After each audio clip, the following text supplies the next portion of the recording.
Hey guys, so I have a huge message that's trying to come through and I tried to write it out. I just wrote a blog post on my blog justinestream.tumblr.com, and by the time I got to the end of the post I was like, this isn't where I wanted it to go. I granted said everything that was supposed to come out. I said what I had to say, I came to whatever I was meant to come to in this blog post. But there's still something that's still trying to come out and I don't even know how to form it into words. So I thought I would try to do a video. Essentially, where I am right now, it is basically still winter, and I'm in Northern Ontario, Canada.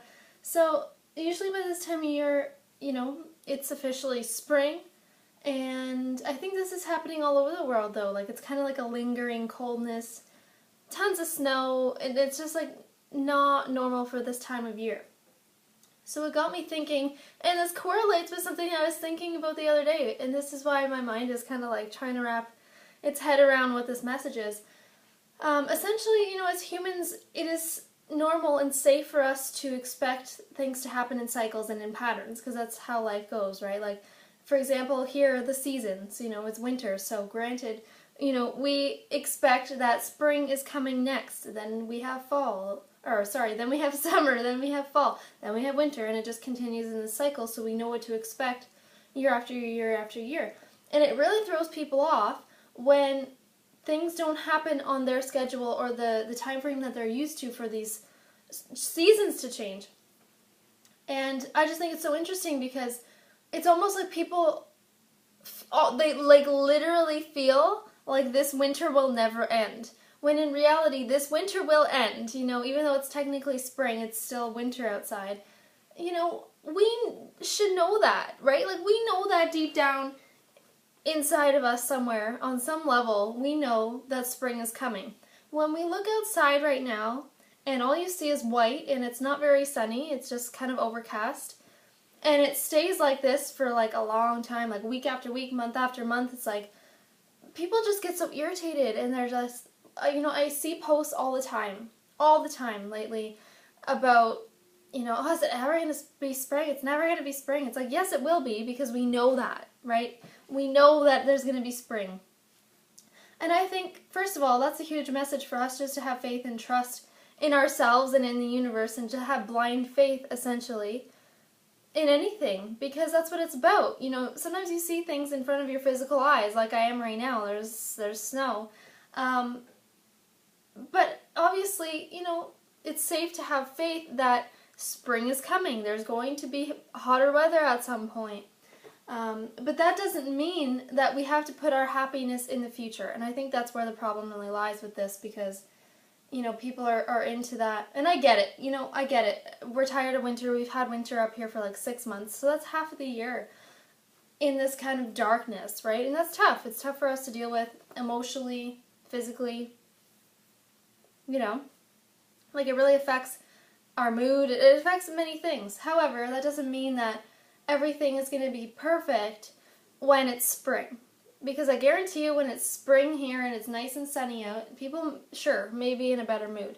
But I'm telling you, probably, half the people I know are going to say, oh, I just can't wait till it's summer, right?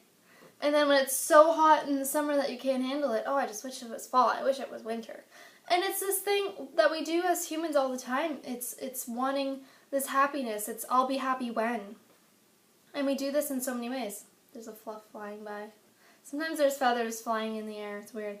Anyway, but sometimes, I'll be happy when the weather is better, when it's hotter or when it's colder. I'll be happy when I'm in a relationship. I'll be happy when I graduate. I'll be happy when I get my dream job. I'll be happy when I'm really into my career, or I'll be happy when I quit this job and get a new job. Whatever it is, I'll be happy when I get pregnant. I'll be happy when I have a family. Or some people, it could be anything. I'll be happy when I get divorced. I'll be happy when I do this. I'll be happy when I do that. I'll be happy when I have more money. I'll be more worthy when I have more money. This is all kind of associated with worth, you see. I'll be happy when I travel. I'll be happy when, whatever it is, we all have these things. I'll be happy when I'm bigger. I'll be happy when I'm smaller. I'll be happy when I look this way. I'll be happy when my hair looks like this. I'll be happy when I have this item of clothing. it's insanity. You know, this is what we do to ourselves all the time without even realizing it. That's why it's insanity, is because half the time we're not even conscious of what we're thinking. And many times we are thinking, I'll be happy when. And when we do that, I'll be happy when stuff, that just means that we're not happy in the present moment. So what are you doing now? What are you not doing now? What is it that you want to be doing? Because there has to be a way for us to be happy, just to be happy, just to be ourselves. My brother comes to mind. My brother has autism, and usually autistic kids and just autistic people in general are happy. They're genuinely happy just because they are. And you know what? Even any kid, most kids are like that. They're happy just because they are. They're not happy necessarily because they got a new toy or because, I don't know, like they don't really seem to have a reason for why they're happy. They don't make lists like we do as we get older. Like we don't, you know, kids don't define themselves by anything because they don't really know anything else, right? So half the time kids don't even recognize if their family is wealthy or not, right? And here we are as adults, like, I'll be happy when I have my dream house. I'll be happy when I have this car. I'll be happy when I don't have to take the bus. Or some people, you know, for some people maybe they do want to take the bus, you know, like it's different for everybody. It really is. But anyway, this is what I want to get into here, is that, like I said earlier, it's normal for us to expect season to come after season and certain cyclical things in life, right? It's just normal because that's what we've experienced. And so oftentimes we relate to things that we've experienced in the past, you know? Say for instance, you want to go back to school and you went to college before and you waited a couple years, or maybe you're in the workforce or you want to change careers or something, and so you want to go back to college. Well, your mind is already just going to zip back to when you were in college the first time, and you would try to get a sense of how it's going to be this time, like what your experience is going to be like this time, relating it to your past. And we do this with everything. And now, this is what really interests me, and what puzzles me, is where do we draw the line? Because oftentimes we, you know, I don't even know how to word this. This is what I mean by a big message. Like, it's just so big to comprehend and put into words. Essentially, sometimes we look back in a fearful way, and we fear that what we're going to go through now or in the future is going to relate back to some past hurt that we've had before. And I feel like this only happens when we haven't really taken the full lesson from the past, or taken a loving approach to it, like a loving viewpoint of the past, right? So I just think it's really, really interesting. Myself, for example, like I've always had a really hard time in transition stages of my life. And I've repeated a pattern, which I haven't really noticed and been conscious of until recently. But essentially, I'll lay it out for you as quickly as I can. You know, I don't want to keep you guys forever here. I just want to try to get my point across.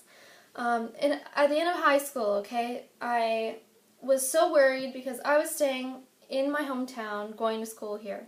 And all of my friends were leaving, basically, to go to further their education in other cities, in other bigger cities, hours away. And I was just so heartbroken and so confused and so lost, and I just felt like I was going to lose everybody. And I clung on to that fear of losing everybody and being abandoned so tightly that essentially that's what happened. That's what manifested. So I lost a lot of friends that were very near to my heart, and they were definitely some of the most important soulmates that I've had in this lifetime. And a lot of them, you know, ended up being really rude and really mean to me and cutting me out of their lives. And you know, so I felt that pain, moved on, met a couple new friends in college. And the same thing happened at the end of college. Basically, a month before I graduated, I had 3 best friends. And all of a sudden, you know, we weren't friends anymore. The same kind of deal. Very harsh, like not just fading away as friends, but very much like, I'm cutting you out of my life and we're not going to be friends anymore. So, you know, that was really tough for me to deal with. But again, I didn't even make the correlation between end of high school, end of college. Same thing happening. So how interesting is that, right? I lost, again, a lot of like really important friends of mine, definitely good, amazing soulmates in this lifetime to reconnect with, that just cut me out of their life and were just, very, very harsh about it. Because again, at the end of college, same thing. I remember saying the same thing of, are we going to stay in touch? Are we going to be friends? And I don't even remember how everything fell apart, essentially, but I just was so full of fear and focused on that fear. Instead of letting things happen, as years go by, and just, people will come in and out, maybe we'll fade away, maybe we'll stay friends. Instead of just allowing that to naturally happen, I clung so tightly that everything fell apart and just erupted into this big mess. Here I am, years later, same thing happening, because I'm going through a transition, basically within my career right now, and I'm fully progressing as the musician and artist and mentor that I want to be, and I still have my day job, and I'm kind of making this transition into fully stepping into that, and possibly moving away or touring and all this stuff. So, same thing is happening, and I didn't even realize, I felt the fear, obviously, but I didn't make the connection at first that this is the same thing that's happening. Same kind of transition as leaving high school or leaving college, and now it's a huge life transition into basically a whole new step. It's a whole new chapter. And I felt the same fear. Who's going to stay by my side? Who's going to leave? I want to know it all right now. Very, very just wanting to have that control, when really I don't have control. None of us do. We do have control, but not over everyone else. We have control, and this is the control that I've realized in my power. This is a powerful control, is I can take control this time and not allow that same thing to manifest again. I can choose to put my hands up to the universe and to say, you know what, I'm going to let go and follow my heart and follow my dreams, and whoever's meant to stay will stay, and I trust that, whatever's meant to happen will happen at the perfect divine time, and just leave it at that. And it's much easier said than done. I'm going to have days where I feel that fear. And it's not about pushing that fear down or pretending it doesn't exist, because it does, and I'm human, and I think I'm allowed to feel that. But, it's really, really key to just kind of go with the flow. And plus, sometimes people leave and then they come back, and sometimes they leave and they don't.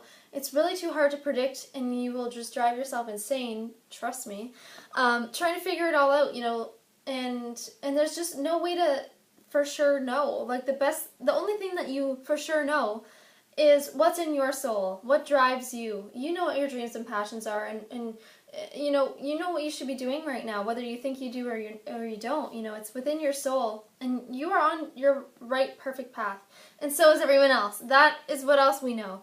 We all know that we're all on our perfectly imperfect life plans. We're all being perfectly imperfect human beings. We're all being guided to go wherever we're meant to go in this life. And we have a very low vantage point here on Earth, right? We forget about the main points that we have to hit in this life that we planned before we were, reincarnated into this life.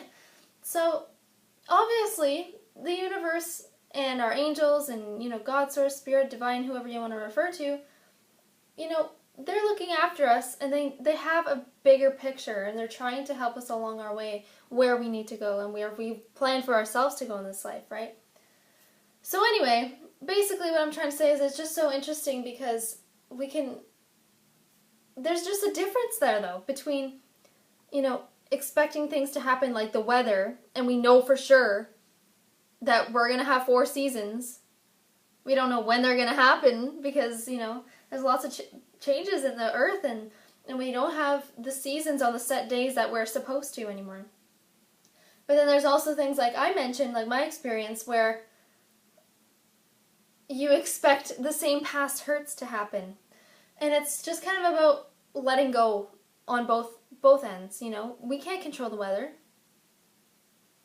You have to go with it. And it's here to show us that we, are safe, and that we will always be guided to go where we need to go. And we will always be able to deal with things in the moment. And that goes the same for, moving forward in the future. If I really focus upon all my past hurts, I'll probably manifest it again. If I stay stuck in that fear and cling on to people and try to figure out who's going to stay, who's going to go, try to get a grasp on people or a grasp on situations and try to feel some sense of security or stability in that way, it's not really benefiting me, because that doesn't, or anyone else, that doesn't bring me inner peace or stillness. It doesn't benefit any of my relationships. This is all about the message of letting go and going with the flow. And it's a practice. Like, some days are a lot easier than others, but we will always know what to do in the moment. And things flow effortlessly in the moment, because when you're trying to figure out, everything about the future, it stresses you out. It doesn't give you a sense of power or a sense of trust or a sense of faith in yourself, in others, or in the universe. Basically just fills you full of fear and anxiety, and stress, and you start to feel that in your physical body. So I guess the message is just to have faith and trust, about things that are routine, that are cycles in life. Those are apt to change just as much as anything else in life, like moving forward. And I think it's natural to have fears about the past come up, but we always have the choice to let go and have faith that things will work out just like the seasons do. They always work out the way they're meant to, and they always happen at the right time whenever they're meant to. And sometimes, we think it should be a certain season, and we think it should be this weather, we think it should be that, but it always happens the way it's meant to at the perfect time. And it's the same as our lives. Sometimes we think things are supposed to happen on our time, on our watch, but things are always happening at the perfect divine time, and that's just something to trust in, right? And I guess that's all we can really do. But we do always have the choice to stress out and to try to figure everything out, and to get frustrated with our lives or with the weather, things that we can't control. We can try to figure out who's going to stay in our lives forever, and we can try to figure out this and that, or if we're going to be successful, or we can try to figure anything out in that logical way. And I really don't think it makes us feel any better at the end of the day. So I think it's just important to go with the flow and trust that things will happen in their own way at the perfect time. And I guess that's really all there is to it. So I hope this has helped someone in some way. I don't really know. It's still hard for me to describe the connection between expecting, cycles to happen, because, we're creatures of habit, and it's normal for us to expect certain things to happen over and over, like seasons. And the connection between that and expecting things to go a certain way in our own lives, because we're creatures of habit, and we have, expectations of things happening, like, in a bad way, according to fear and past experiences that have hurt us. But also sometimes we have high expectations, and if we're in a certain city, or we're in a certain place, or we're with certain people, we expect certain situations to happen because they've happened in the past with that place, person, whatever, right? So it can go either way. You can be expecting really positive things or expecting really negative things, or you can just choose to be in the moment. Anyway, have a fabulous day. Enjoy the weather, whatever the weather is. Pay attention to the senses. Smell whatever it is that's around your house, and when you're eating, really taste the flavors, and when you're looking around, look at the beauty that surrounds you everywhere, instead of just being so future focused on I'll be happy when. I will talk to you guys soon. Bye.